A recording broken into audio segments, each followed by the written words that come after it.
Bonjour, bonsoir, chères toutes, chers tous. Je vous annonce que le temps s'est assombri ici au moment où je suis en train de me préparer à faire cette vidéo.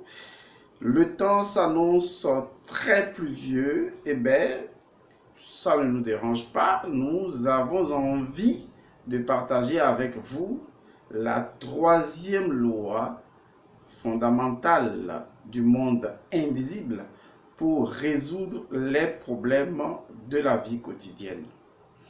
J'espère qu'avec les premières lois, vous avez commencé à réfléchir un peu profondément à la chose.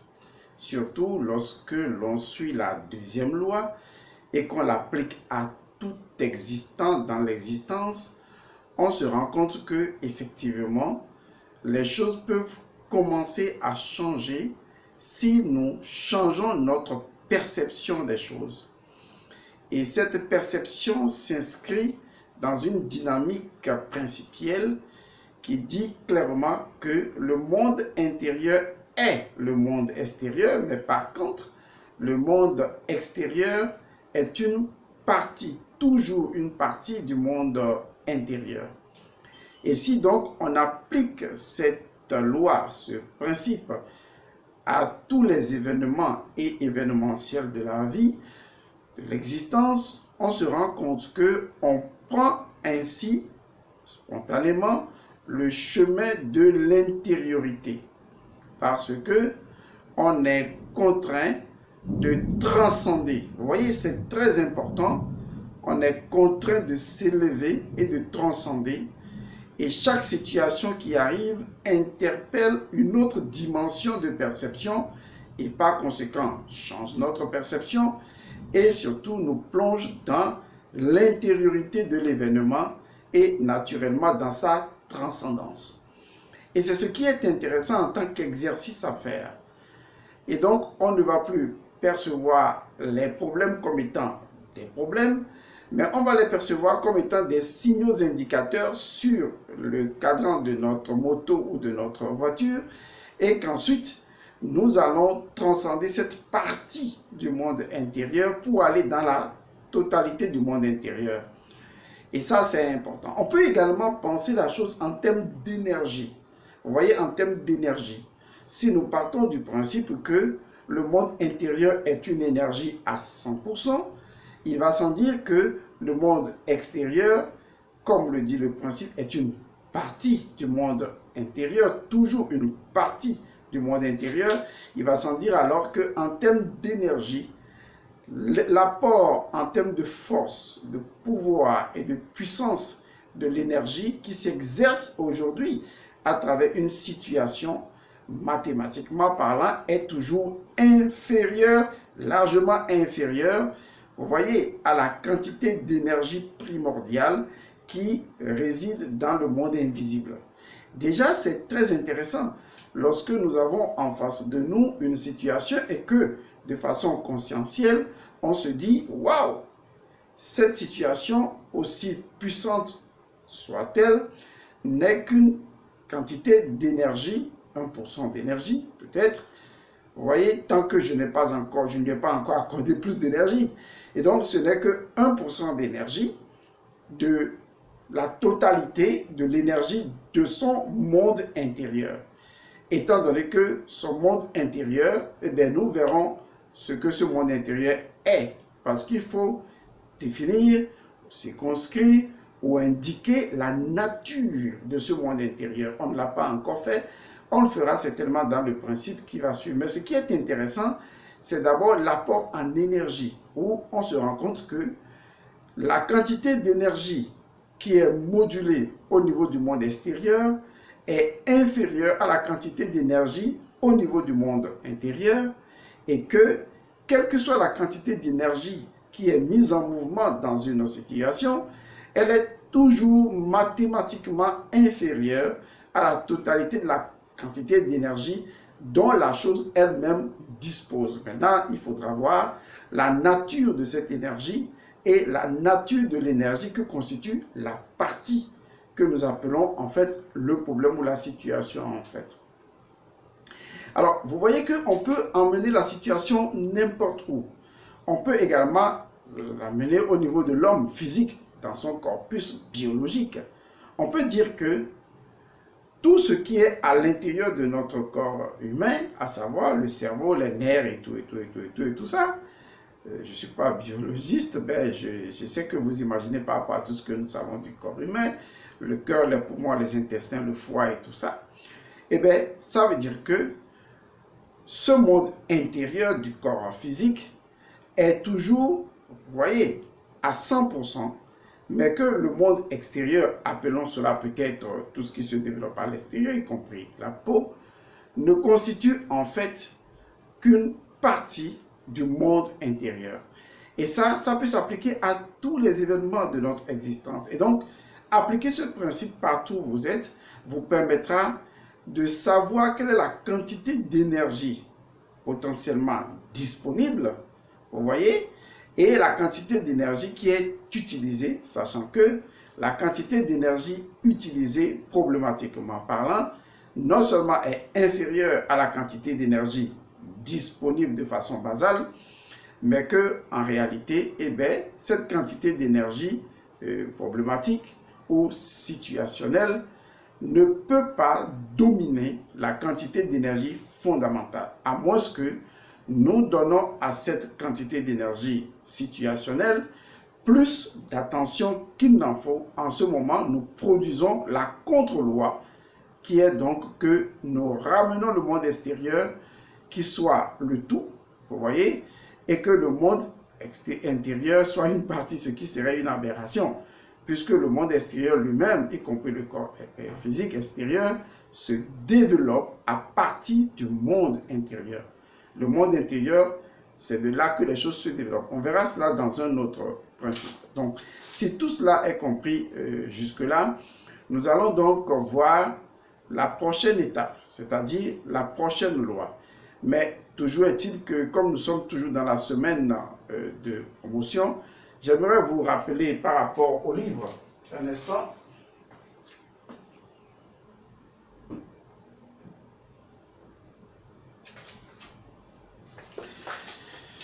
Voilà, donc vous l'avez, ce livre, comme je l'ai dit jusqu'à dimanche, il est à 10 000 francs CFA. Après dimanche, eh bien, le livre passera certainement à 16 000 francs CFA pour les personnes qui n'ont pas pu l'avoir pendant le temps de la promotion. Désolé. Et le temps de promotion finit le dimanche. C'est un livre de plus de 400 pages dans lequel se trouvent des choses extrêmement intéressantes. Bon, ceci étant dit, je dépose le livre et puis je reviens.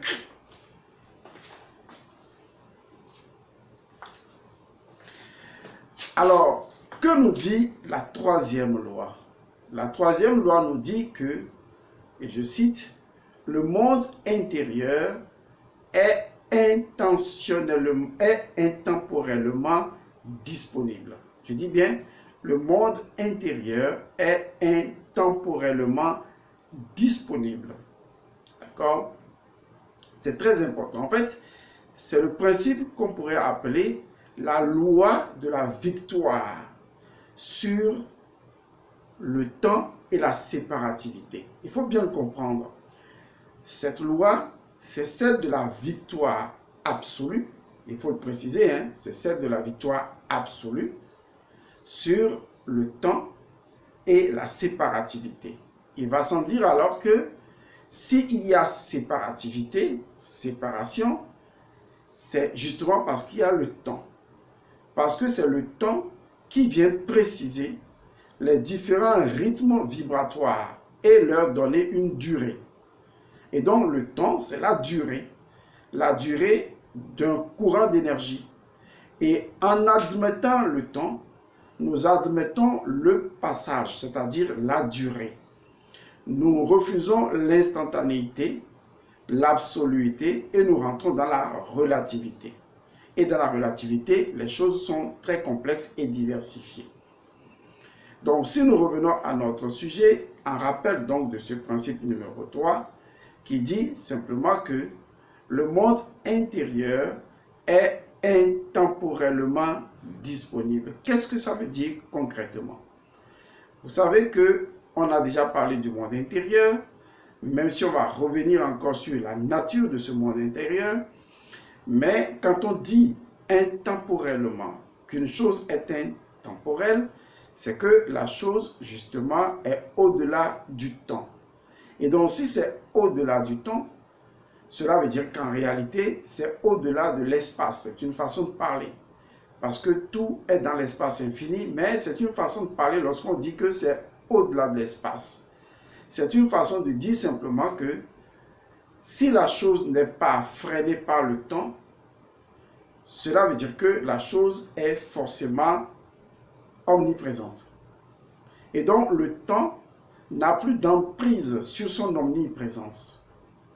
Il va sans dire que le monde invisible, le monde intérieur, est un monde d'omniprésence. C'est un monde omniprésent. Si c'est un monde omniprésent, c'est forcément un monde omnipotent, puisque logiquement, si c'est à 100% et que le monde extérieur est à 1%, ou moins, ou plus, ça dépend, toujours est-il que c'est inférieur, l'omnipotence du monde intérieur est affirmée. Et donc, si c'est omniprésent et que c'est omnipotent, eh bien, logiquement, c'est omniscient. Parce que non seulement de par sa capacité, disons, à être omniprésence ou à être omniprésent, le monde intérieur devient, par le principe de l'omniprésence et de l'omnipotence, l'omniscience, la capacité de connaître toutes les choses dans l'absolu. Alors, le monde intérieur est donc le monde de l'omniscience, puisque c'est justement le monde qui détient la totalité des actions de la société que nous sommes en train de gérer et que le monde extérieur n'a que 1%, d'accord, du capital, ou peut-être un peu plus ou un peu moins. Et donc, celui qui a la totalité des actions est non seulement celui à qui appartient la société en totalité, d'une manière ou d'une autre, mais également celui qui a le pouvoir de décision sur l'ensemble des choses de la société, etc. C'est des images, d'accord? Ce sont des images que j'essaie de formater pour pouvoir insérer les données dans votre esprit. Et je crois que vous me comprenez bien et que vous n'allez pas travestir mes propos.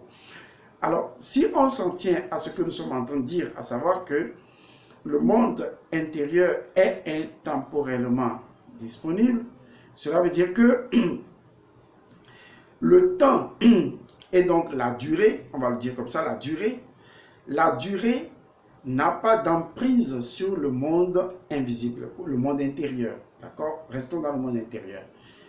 Le temps n'a pas d'emprise sur le monde intérieur. Alors, qu'est-ce que ça veut dire le temps n'a pas d'emprise sur le monde intérieur? Cela veut dire simplement que le monde extérieur et donc le temps ne peut pas faire sa loi sur le monde intérieur.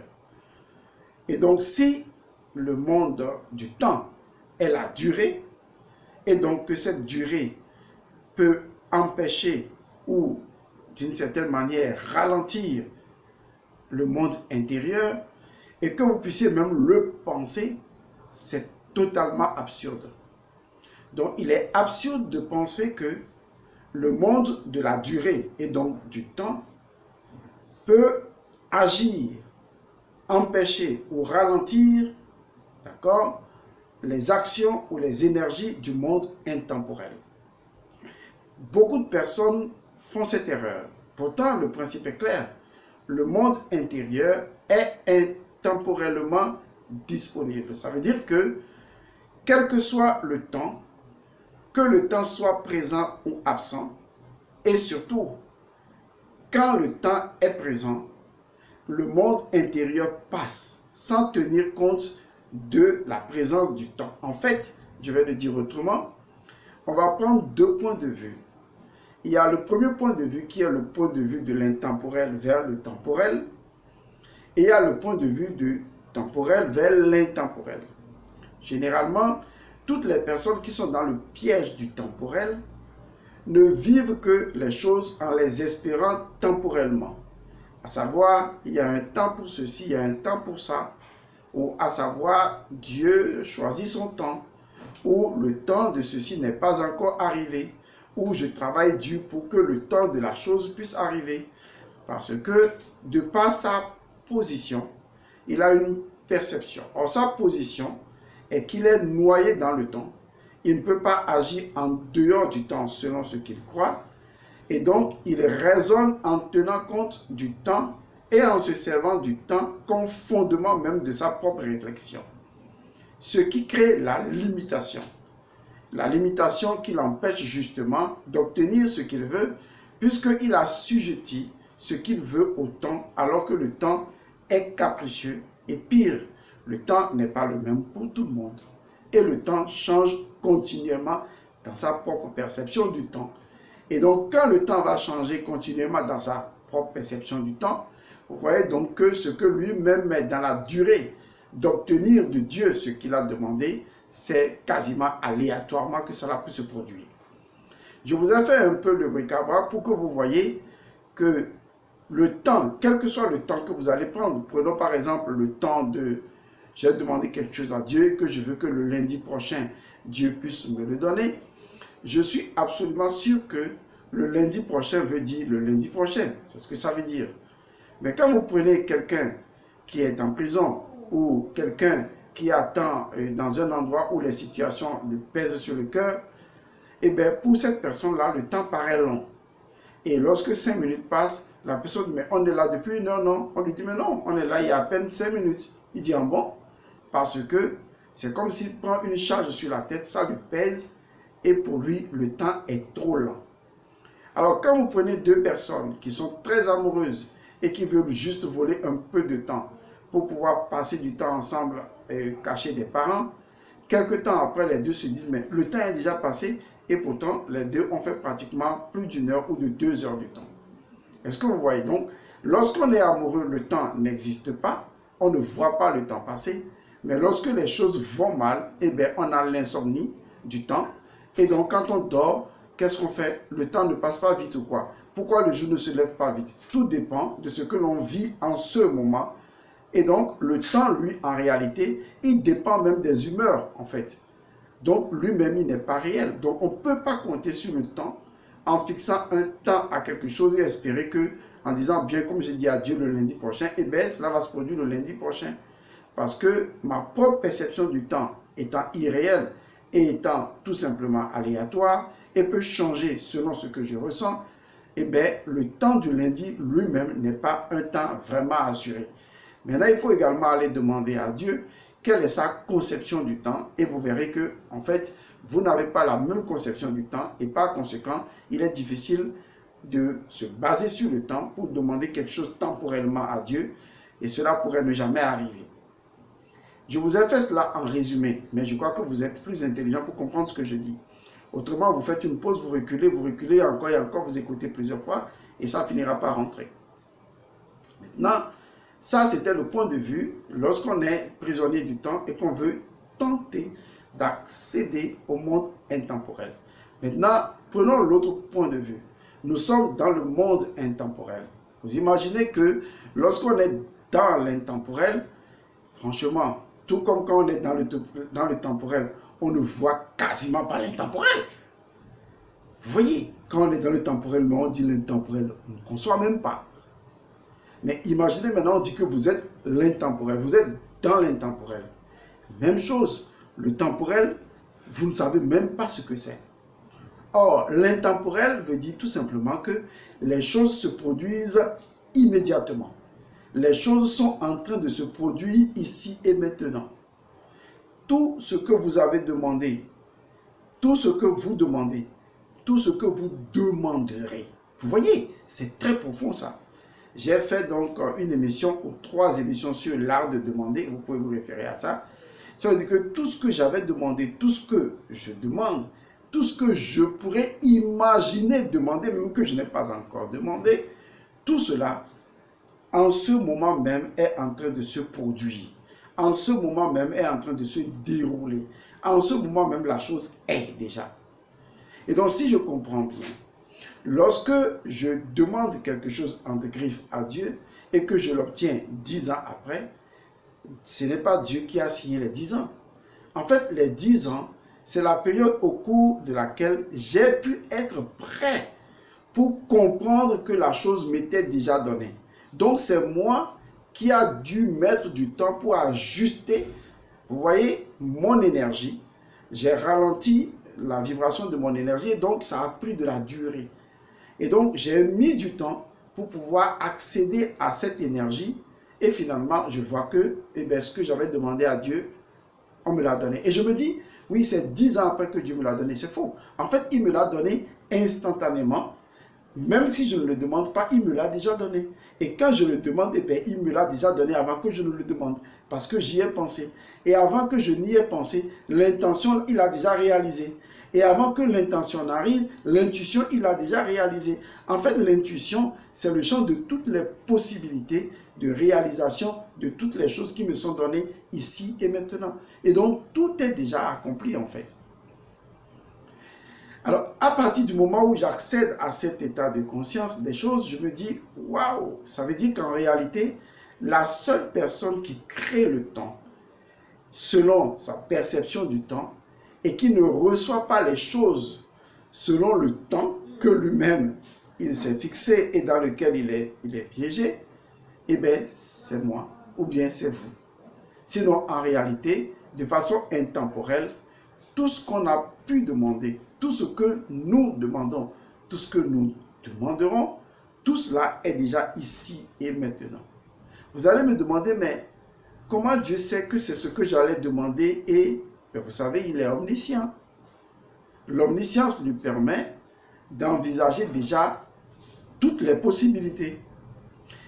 Dans les arts martiaux, il y a Mamouet qui m'a toujours dit une chose. Quand tu es en situation de combat, il faut rester dans un état d'esprit précis. Prévoir l'imprévisible. Est-ce que vous voyez? Prévoir l'imprévisible. Donc tu t'attends à tout en fait. Or, Dieu est le tout. Et donc plus rien ne peut se produire en dehors du tout puisqu'il est le tout. Le monde intérieur est pareil. Donc le monde intérieur est intentionnellement disponible. Donc il n'y a pas de temps. Il n'y a pas un temps dans le monde intemporel pour que ce que vous avez demandé se produise après ce temps. Aussitôt demandé, la chose est en train de se produire aussitôt que vous êtes en train de demander. Vous voyez que c'est un peu difficile de conjuguer les deux, surtout qu'on est dans le temporel. C'est pourquoi je dis que tant qu'on est dans le temporel et qu'on veut comprendre les choses du point de vue intemporel, on raisonne toujours avec le fondement du temporel. Alors que si on était tout de suite dans l'intemporel et qu'on ne savait même rien du temporel, eh bien le temporel en fait n'existe pas. Donc cette inversion de perception doit être la clé, de telle sorte que nous devons rester dans l'état d'esprit, dans l'attitude intérieure, selon laquelle justement le monde intérieur est un monde qui a vaincu le temps, qui a vaincu la séparativité. C'est un monde dans lequel le temps n'existe pas. Le temps n'a aucune emprise, il est inexistant, il est une illusion. Et comme ce monde intemporel est ainsi, et comme c'est lui qui détient le plus d'action, et que le monde temporel n'est qu'une virgule à l'intérieur du monde temporel, eh bien, nous pouvons dire déjà que tout ce que nous demandons à l'intemporel, eh bien, c'est déjà accompli. Et que nous devons rester dans cet état d'esprit que nous avons déjà reçu de l'intemporel. Et maintenant, la manifestation ne dépend plus de l'intemporel, mais dépend de notre ajustement vibratoire pour nous éveiller au fait que la chose nous a déjà été donnée. J'espère que vous avez compris. Paix à vous.